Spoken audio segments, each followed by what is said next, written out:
Hello, hello. We have planted the seeds and watered the spring football talk show garden with this maiden voyage that we call Spring Football Has Sprung. Eugene Oba with you. Glad to be here. Glad to have you watching. Um, really excited to spring into action here with this new show. We're going to talk about why we're here. We're also going to have some thoughts. I'm going to have some thoughts about Mike Rapoli, what I really make of some of the moves that he has made up to this point. And then John Lewis of John Lewis Sports, very experienced in sports journalism, but really knows his stuff in the alternative football community. Very pleased to have him as our first guest. So, really a packed show. And as we kick things off, this country starts with a preamble, we the people, that sort of thing. So with the launch of this show, we are going to have a little bit of a preamble. And what really tipped the scales for us in terms of launching this show is that this is now the third year of the UFL. This is the third year of the UFL. And one thing that is not talked about enough is that this is the first domestic spring football league. This is the first domestic league since the 80s USFL of its type to reach a third season, hopefully complete a third season, and then maybe get to a fourth season. And if that happens, if slash when that happens, right, then that is going to be a watershed moment for not just spring football, but also for, I think, the entire sports ecosystem. And really, we wanted to see how things, we've been thinking about doing the show for a long time, but we wanted to see how things would shake out with the XFL and the USFL, see how what the ecosystem was going to look like. AAF really kind of sort of kicked off the modern iteration of spring football. Uh, the TV deal was not so great. It had a lot of juice, but the TV deal was not great. They ran out of money, they folded. Then you had the 2020 XFL, which was fantastic. And I think overall was the best in terms of the execution and energy that we have seen in spring football up to this point. But then COVID hit, and I think we would have a different conversation now, but for the coronavirus pandemic. Then you had the 2022 USFL, which for me, the football was fine, but there was just a lack of juice. Uh, the crowds were not there. I think that there were more cockroaches than humans that were in attendance. So it was just not great for me in terms of having all of the stuff that is right to bring in casual fans. And then you have the 2023 XFL, which I thought was very good. Maybe not the energy that the 2020 iteration had. I think the XFL had a lot more energy than the USFL, but the 2023 season happened, and then the XFL and USFL merged, and now here we are. I would not have had interest in doing a CFL show. I know that there are some of you who like the CFL, but in terms of an American audience, and especially the whole 3 downs versus 4 downs, there would just have been no real upside. And if you really think about it, I know that there are some CFL snobs that are out there who like to kind of sort of, you know, talk a lot of trash about the UFL. And, they have every right to be worried about what's going on, especially if slash when the UFL increases the salaries. Now, think about this: the salary for the average UFL player is $64,000. The average salary for the CFL player, when converting the Canadian dollar to the US dollar, is $73,000. So, once that gap kind of sort of closes, a lot of American players who otherwise would go to Canada, they are going to stay home. And what's interesting is that the collective bargaining agreement, which was bandied about last year with the UFL. Remember all of that stuff? That's going to expire by the end of this season. So this is a storyline that you're going to have to stay tuned for on that one. And again, I wouldn't have had interest in doing a CFL show. I wouldn't have had interest had the USFL survived past the 2 seasons. Again, the intangibles matter and the optics matter. And in my view, they got neither of that stuff correct, with the exception of gameplay. I mean, I have a friend of mine who's a Washington Commanders fan, and seeing USFL game, modern USFL game, um, he said it just was not great, at all. When you have nobody in the stands, then nobody cares. So, and NBC couldn't get out of the deal fast enough. And what was interesting was there was a press release that NBC put out of all of the sports properties that they were covering. They notably omitted the USFL from that list. So that should, kind of sort of tell you something right there. Mike Rapoli, really, what really tipped the scales for us doing this is that Mike Rapoli is a newly minted co-owner. He has brought the juice back. I think there's way more energy now than there has ever been since the 2020 XFL. And I think we love to see it. I mean, the muscle is there. I mean, you see the kind of concerts now that are going to be happening. And that really, Rapoli's involvement and what he has done, even if it ruffles a lot of people's feathers, was the thing that caused us to pull the trigger on launching this show. And I think if there's any time for us to do a show like this, and especially with the way that we're going to be doing this, which I'll get to in a second, it is really right the F now. It is right now. So you can book it. And I hope that you're going to be booking time with us, because the way that we're going to be rolling this show out is going to be a little different than some of the other shows that may be out there. And certainly if you've followed Common Sense Entertainment for a while, a little different than some of the other stuff that we have done. So tomorrow night, we are going to have a show, another full episode like this, at a special time, 7 p.m. Eastern, right here on this channel. So make sure that you subscribe, youtube.com/the CSE channel. Be sure to check that out, 7 p.m. Eastern tomorrow night before the Stallions Kings game. We're going to have another all new episode of the show. We are going to have also shows on Fridays, most Fridays. So we'll have a show next Friday, and then we'll have a show the following Friday. Now, after the 10th of April, we will then come back with these kind of extended shows every other Friday up until the playoffs, in which we will resume our weekly cadence until the week after the championship.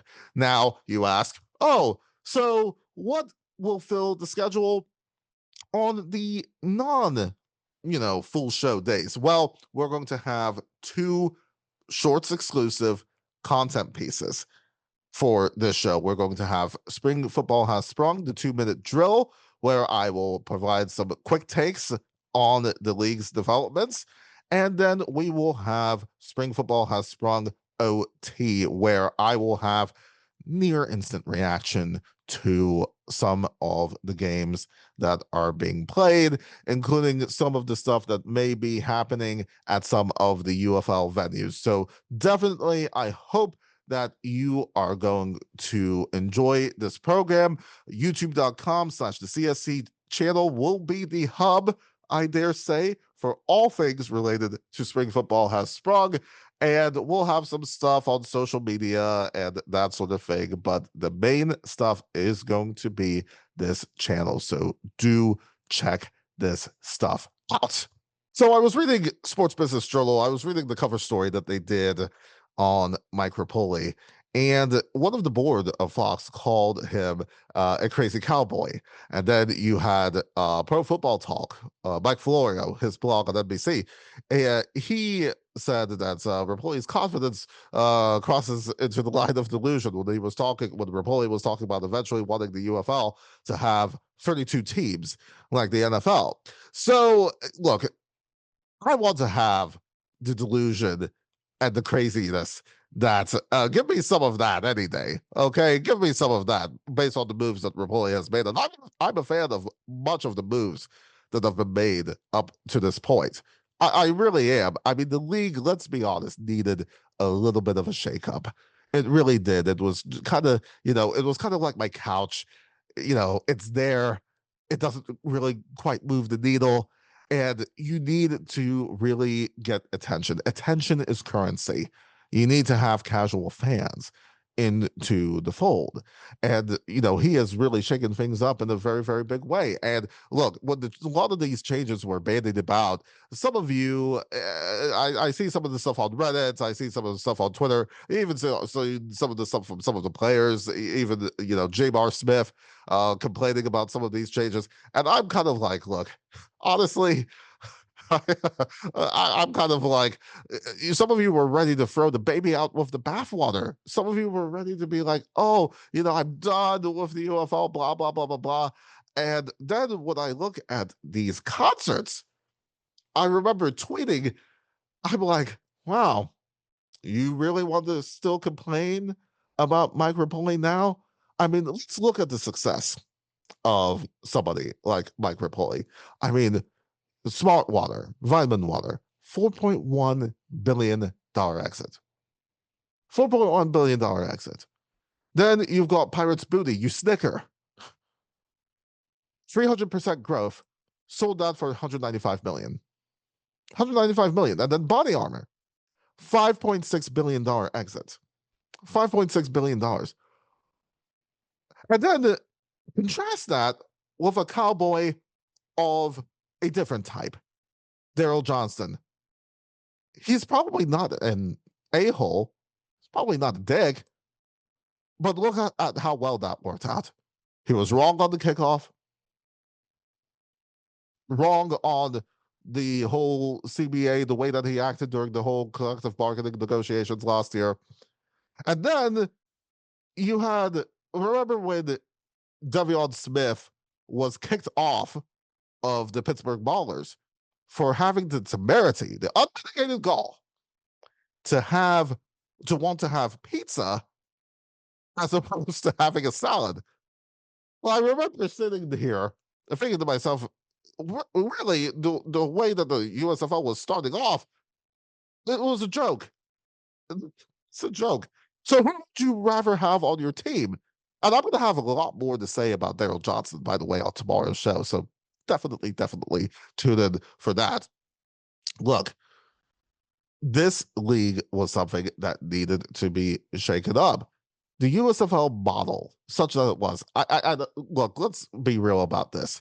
The first 2 years, I think, were designed. Some people have said this already, but I think the first couple of years were designed to make things look fair in the merger, as opposed to deciding, okay, this is what is best for the league. And in spite of all of the protestations from the shock jocks, the paid shills of the USFL, the stands, the USFL model did not work. If the USFL was really that great, and this is something I've said on other shows, if the USFL was really that great, the modern version that is, if it was really that great, they would have told the XFL to pound sand in terms of wanting to merge. I mean, let's be real about that. The fundamentals, again, with the exception of gameplay, the fundamentals were just not there for me. They were just not there. The intangibles, the optics, it just did not work. It was not working for me. And you have to get the fundamentals right in life.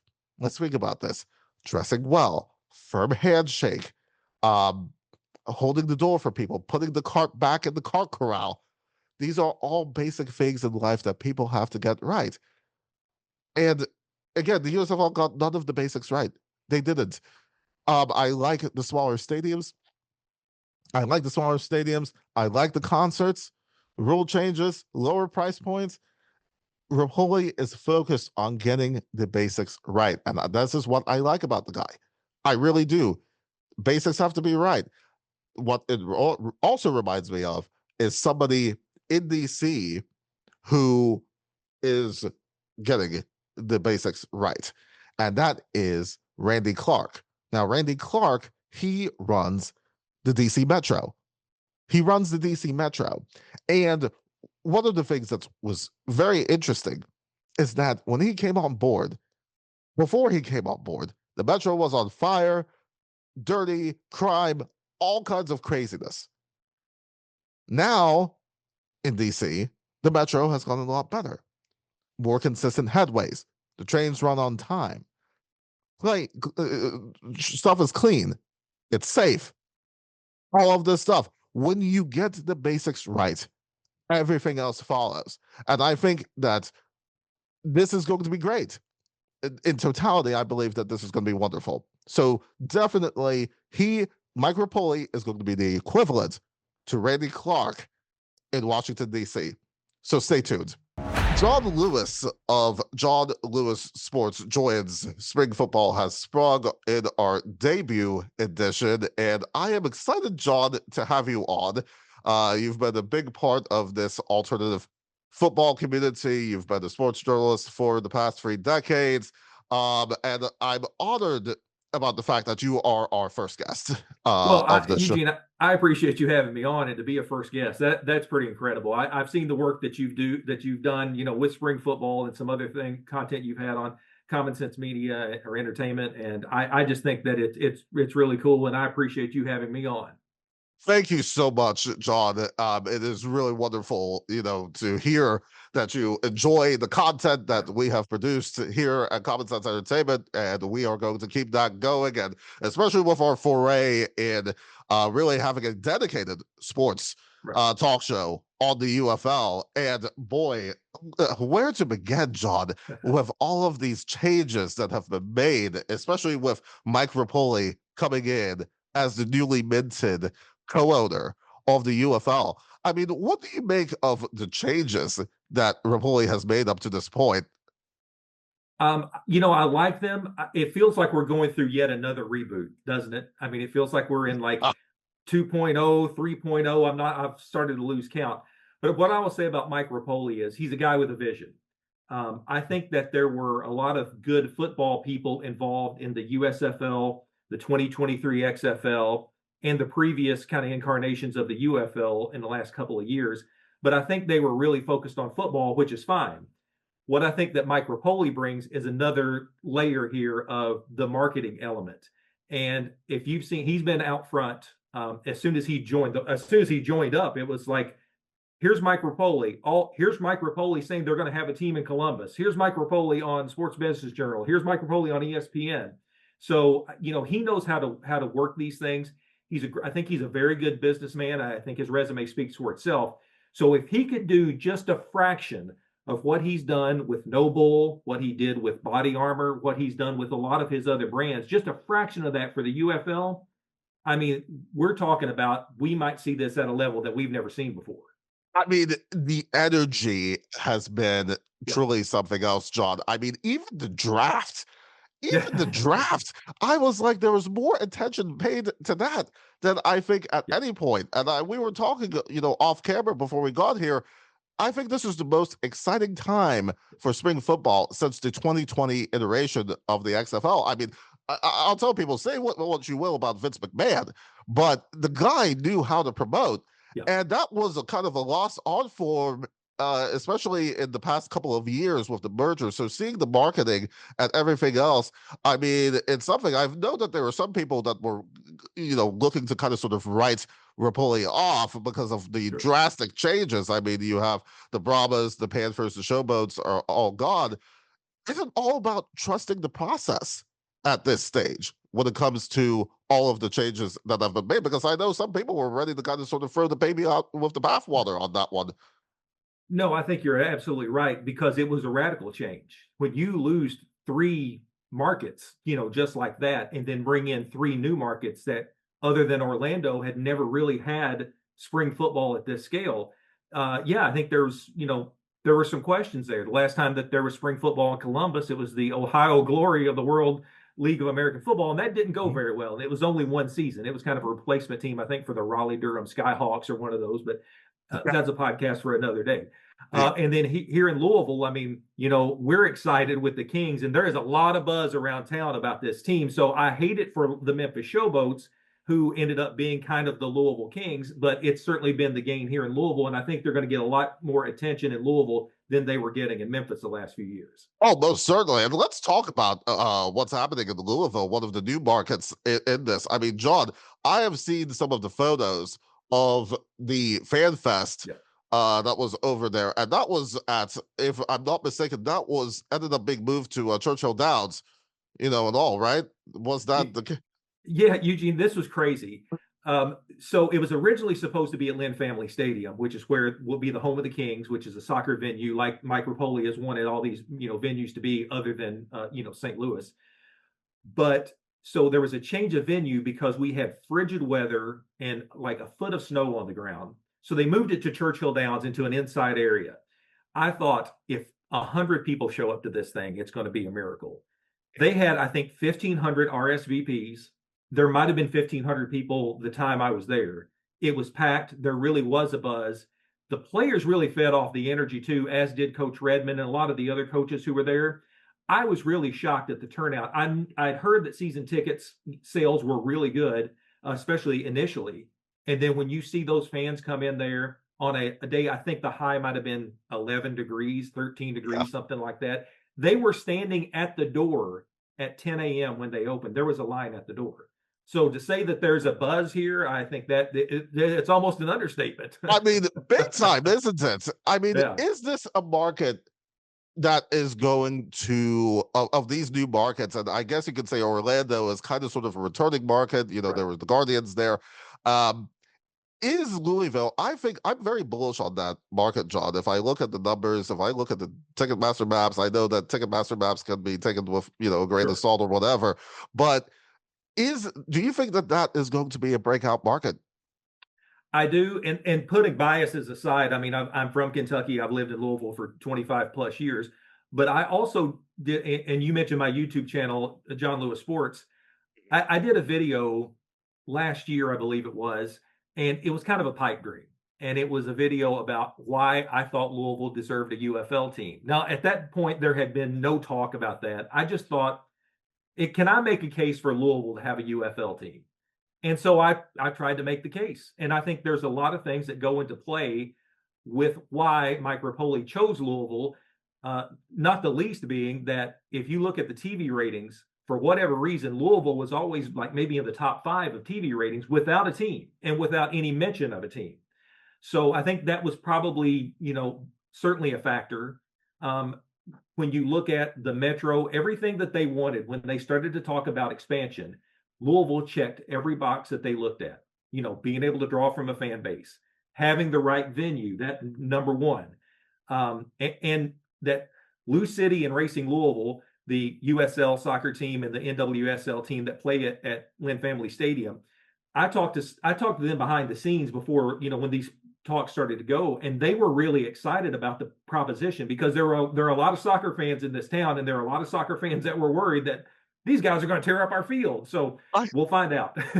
We'll see soon enough, because Right. now you have not just Louisville, but of course now most of these are in soccer stadiums, kind of Correct. following the model of what Audi Field is out here in DC, where we do this. So you touch on one thing, John, where it's like the venue situation, right? So the attendance portion of it is a key factor, but then also looking at the ratings. I see all the conversation, especially on Reddit and Twitter and everything else, that which is a more important factor, attendance, at the venues or ratings. I know that Jerry Cardinal in an article last year made mention of the fact that until I guess recently, they haven't gotten the venue situation right. So what do you think of the factors of attendance and ratings? How important are they in terms of success for a fledgling league like this?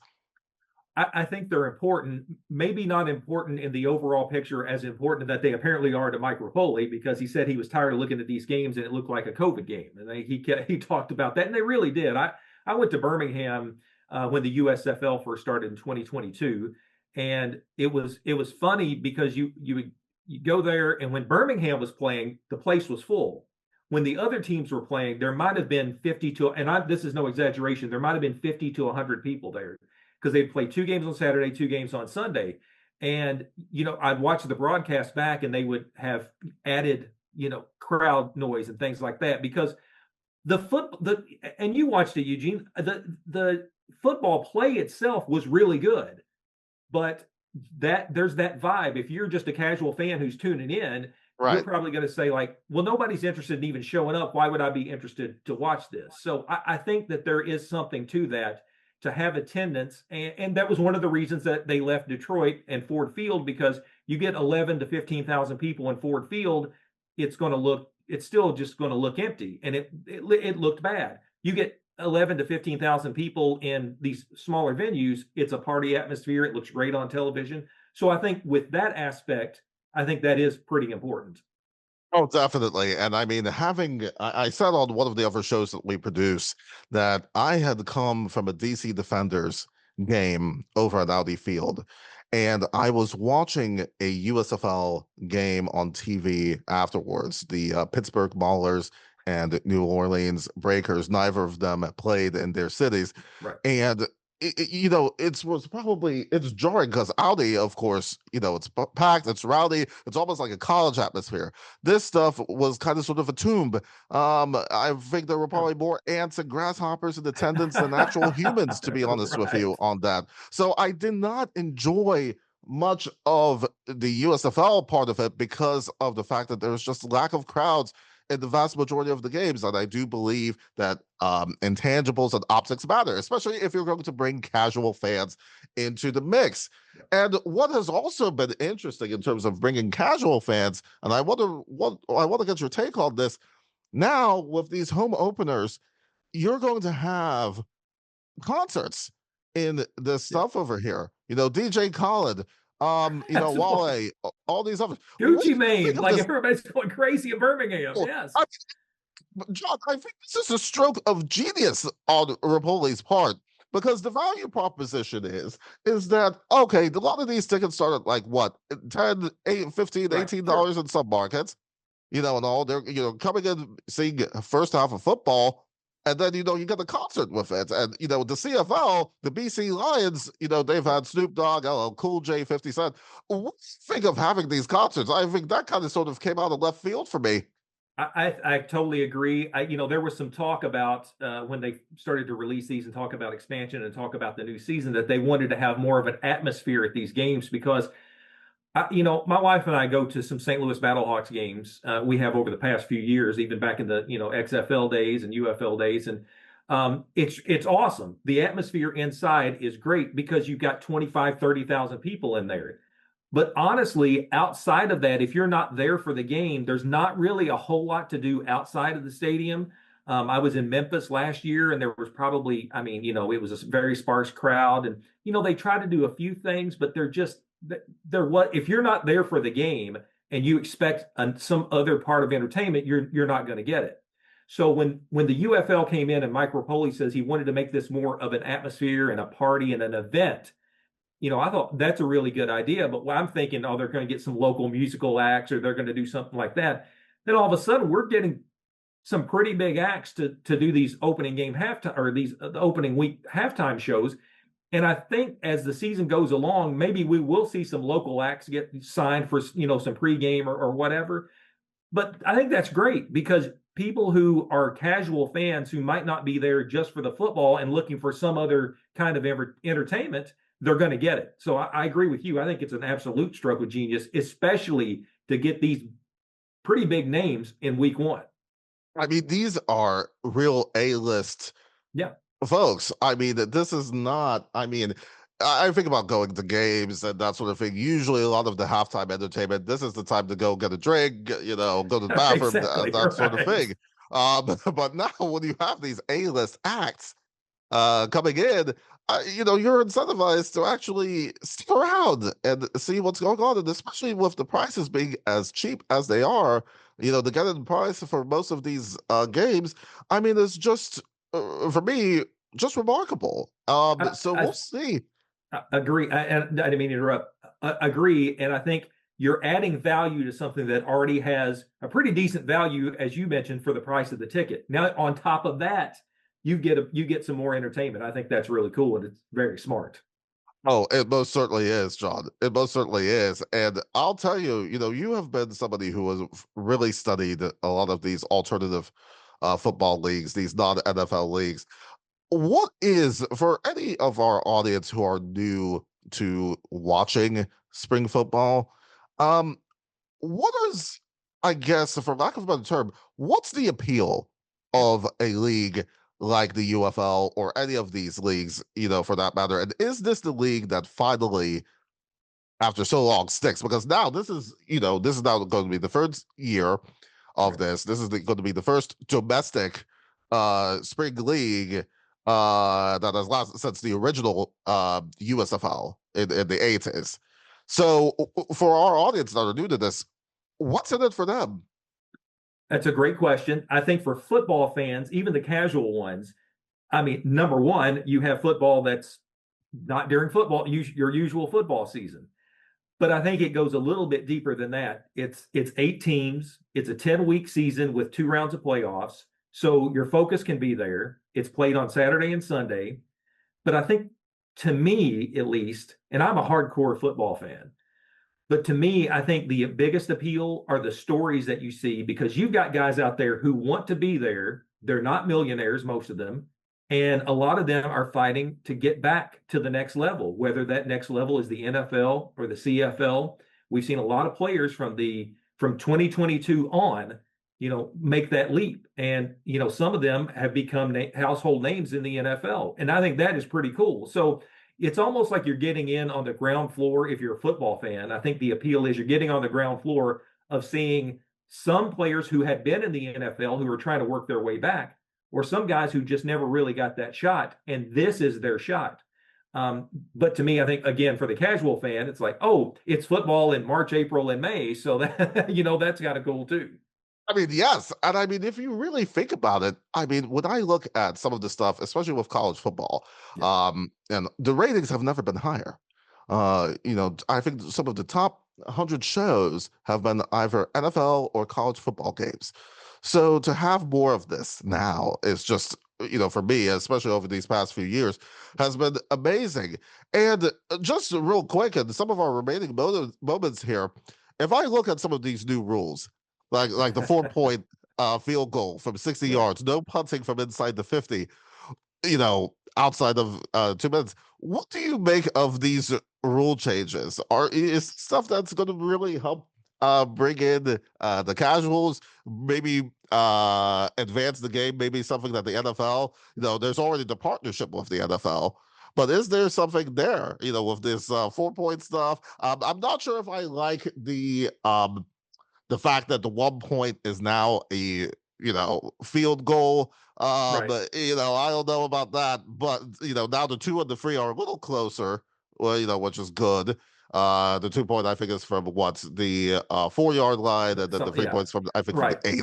So what do you think of some of these rule changes, especially the 4 points stuff from 60 plus? And that, that's the one that's getting a lot of attention, and Mm. and I do like it. Now, do I think the NFL is going to do this like they did the dynamic kickoff that they adopted from the XFL? Probably not anytime soon. But I think it does get the attention, and it's not so gimmicky that it takes hardcore football fans out of it. Because I think what you're doing is, we see it's exciting in the NFL when you see these extremely long field goals. It's almost become second nature. Now it's like almost common, but still, there's some really good kickers. Now they get rewarded for kicking those extra long field goals. And it also, you think about it, it can keep teams in games that it's like, okay, well, we're not close enough here to really try to go for it on fourth down, but we've got a kicker who can get us a little closer to to tying this game up or to going ahead. So I like that. The punting thing, to me, sometimes these rules, you start to take the foot out of football. Yeah. But what I do like, it's not gimmicky enough to me where it throws you off, and it's not some kind of weird like kind of changing of the rules, like the upcoming Continental Football League is going to try to maybe do some of that. But what I Yeah. really do like, I think these are rules that will keep interest, and it doesn't push away the hardcore football fan. So it's a bit of a balancing act. I Yes. mean, this is not like, say, back in 2001 where he had the XFL scramble, where and I mean No. that was fun to look at, but Unless you were the guy that got injured on the very first play, right? yeah, it was not great. It was Right. definitely not great. Um, John, you mentioned the Continental Football League. What do you think of that? Is this something that should keep the UFL awake at night? They seem to be positioning themselves a little differently from the UFL, the little more developmental, that sort of thing. What do you think of the Continental League coming back? Um, and what implications will this have on the ecosystem?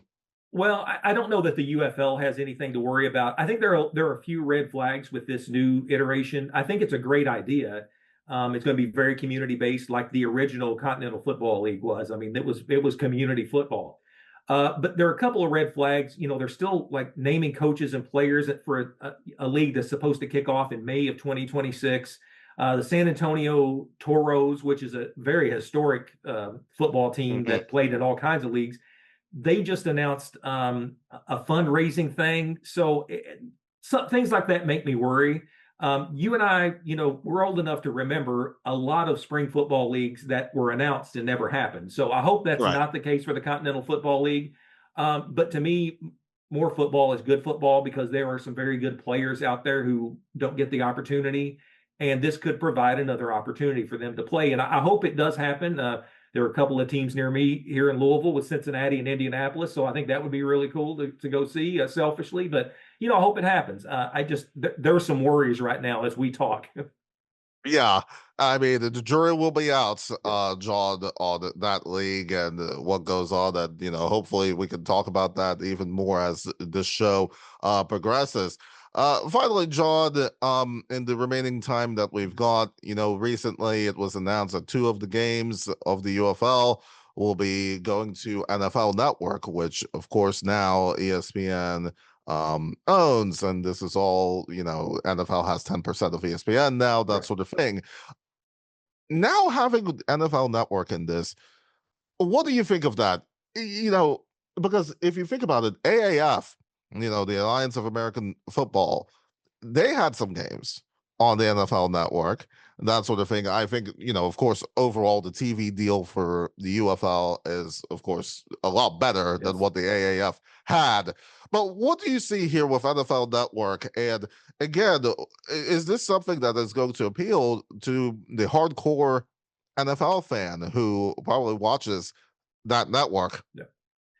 Yeah, I think it's great. Number one being that one of those games that's going to end up on NFL Network at the time when it was announced before, it was only going to be on the ESPN app. So you're shutting off a lot of people right there. Now you've opened this up to people who have, that tier on their cable or YouTube TV or whatever they have. So I think that is much better. Also, the deal is a little bit different because ESPN is a kind of a vested partner in the UFL with the Alliance of American Football. That was basically an AAF infomercial in that the AAF, and one of many reasons that they went under, they were spending money to buy time on these networks rather than having an actual network deal where they got paid.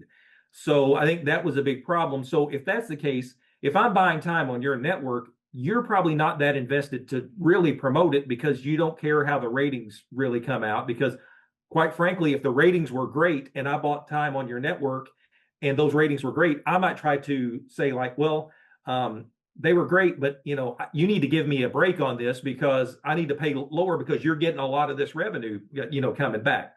So to me, I think this is a little bit better, and ESPN has incentive now to start pushing that and to push that more to advertise the league, which they are doing right now on a lot of their big platforms. You're starting to see the NFL live anchors talk about the UFL and promote some of these games. So I think that synergy can really work out well to the casual fans out there they're trying to pull in. Oh, big time. And I mean, you're talking about NFL Live, that sort of thing. A lot of I'm seeing you and I, we have seen way more coverage on Yes, the ESPN studio shows than at any point within these last, I would say, 3, 4 years of sure. this. And I hope that the energy continues. This is a truly, in my opinion, exciting time for spring football. I think that if or when this league gets to a fourth consecutive season, this is going to be a true watershed moment for the sports ecosystem. And John, I really hope that we have you on again as this show progresses. We're going to be here with Spring Football Has Sprung, and I'm glad to see the work that you are doing, and keep it up. It is so great. So, John Lewis of John Lewis Sports, thank you for your time today on Spring Football Has Sprung. Really appreciate you. Thank you very much. John Lewis of John Lewis Sports. I think that when I look at this alt football community, and I've been following the community for quite a long time now, um, it's a very passionate bunch, the community, almost to a fault at times. But you cannot deny that the passion among the community is just really, really great. And John, I think, is one of the most knowledgeable folks in this. And if you want to get a good introduction into kind of sort of the history of spring football and really the evolution of it, you'd be hard pressed to find somebody better than John. So many, many thanks to him. We'll definitely be relying on him and hopefully continue the conversations here on this program. And one of the things I want to pick up on before we leave you is that the appeal of a league like this, the appeal of a league like the UFL, and I know that we have a lot of people obviously new to the show, and we have a lot of people, of course, that will be new to watching this league. But the appeal of this, for me, certainly has been, and I've believed this since the 2020 XFL, has been the fact that it's football without a lot of the pain points. I mean, you look at NFL with the officiating and things. I mean, the officiating in the UFL is way better, way more transparent and everything. So that's one thing. But then also, I believe that the players, at least the vast majority of the players, play in this league with a lot more heart than a lot of the people that are in the NFL. Now, of course, let me be clear. That's not to say that there's nobody in the NFL that has hearts or anything like that. But I think there is a huge difference, and I think John alluded to this. It's one of those things. There's a huge difference being paid $64,000 and then being paid millions and millions of dollars. And sometimes we've seen this in the NFL where some players, they get the bag, they play like crap. So a lot of these guys in the UFL, by contrast, they are thankful, they are grateful for the opportunity afforded to them to be able to continue to play. In a lot of cases, for a lot of these guys, it certainly beats having a desk job, that sort of thing. So, and I think the fact that there is heart to this and the gratefulness for opportunities, and especially in terms of doing this, I think was very, very well encapsulated in an interview that the ABC affiliate in DC did with DC Defenders quarterback Jordan Ta'amu. We did the whole parade in DC. That was so awesome. Just seeing the fans out there and seeing the love and the support, and then having National Defenders Day, on July 11th. That was awesome too. And seeing that from the mayor, and then just going back home to my family, to my friends, like people congratulated me finally winning the championship after all these years.